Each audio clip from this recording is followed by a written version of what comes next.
states in which it contests elections. It is defined by whether it practices the same constitutional values in every state. ఒక జాతీయ party నువ్వు ఎన్ని రాష్ట్రాల్లో పోటీ చేసావు, ఎన్ని ఎలక్షన్లు కొట్లాడావని కాదు, నువ్వు అదే రాజ్యాంగ విలువల్ని మీ ప్రతి రాష్ట్రంలో మీరు పాటిస్తారా లేదా అనేది.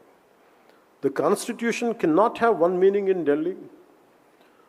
దేశ రాజధాని ఢిల్లీకి ఒక విలువలోనూ మీరు పాలించే రాష్ట్రాలకి ఇంకొక రూలింగ్ కుదరదు.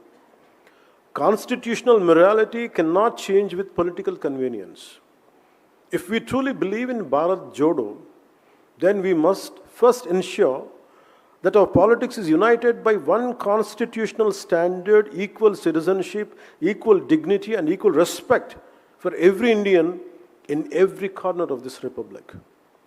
Only then does Bharat Jodo becomes more than a slogan. It becomes a national commitment. And now I remind you to revisit how Congress government in Telangana is abusing constitution by denying permission to Janasena's meeting in Telangana. It's a constitutional abuse.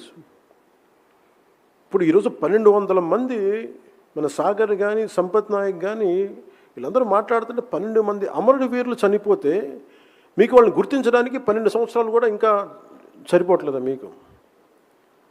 1200 యువత కుటుంబాలు ఈరోజు అందరం జెన్సీని మాట్లాడుతూ ఉన్నాం. What happen to the people who last there lifes? 1200 people had last there lifes. They were young kids, చిన్న పిల్లలు, అందరూ కాలేజీల్లో స్కూల్లో చదువుకుంటున్న పిల్లలు. యువతని బలి చేసి నాయకులు గద్దెలకి ఎక్కారు.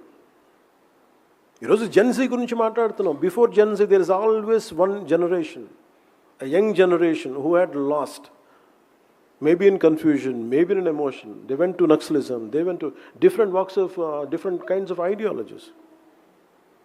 తెలంగాణ సాధనకు కూడా నాకు ఎందుకు తెలంగాణ మీద అంత గౌరవం ఉంటుంది, ఆ యువతను చూసి నాకు నిజంగా గౌరవం వస్తుంది. ఒక నేల కోసం ఇంత ఆత్మ బలిదానాలు చేసుకుంటారా అనేది. నేను తెలంగాణలో పుట్టలేదు, కానీ తెలంగాణ యువత తాలూకు బలిదానాలకి నన్ను కదిలించేసింది.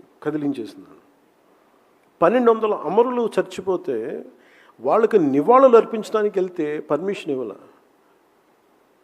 అంటే ఈ దేశంలో నేను ఇక్కడ రేపు పొద్దున ఇండియా గేట్కి వెళ్ళి నేను సైనికులకి వందనం చేయాలంటే నేను ఎక్కడ పుట్టాలి? కాశ్మీర్లో పుట్టాలా? పంజాబ్లో పుట్టాలి? ఇది నా నేల కాదా? నా దేశం కాదా?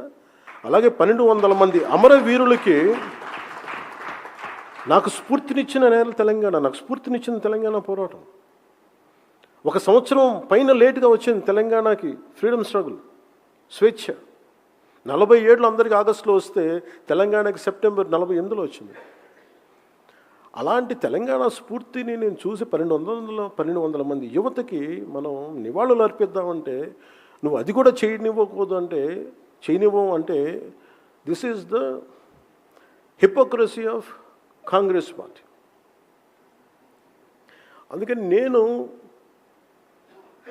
I'm committed for Telangana's development. నాకు తెలంగాణలో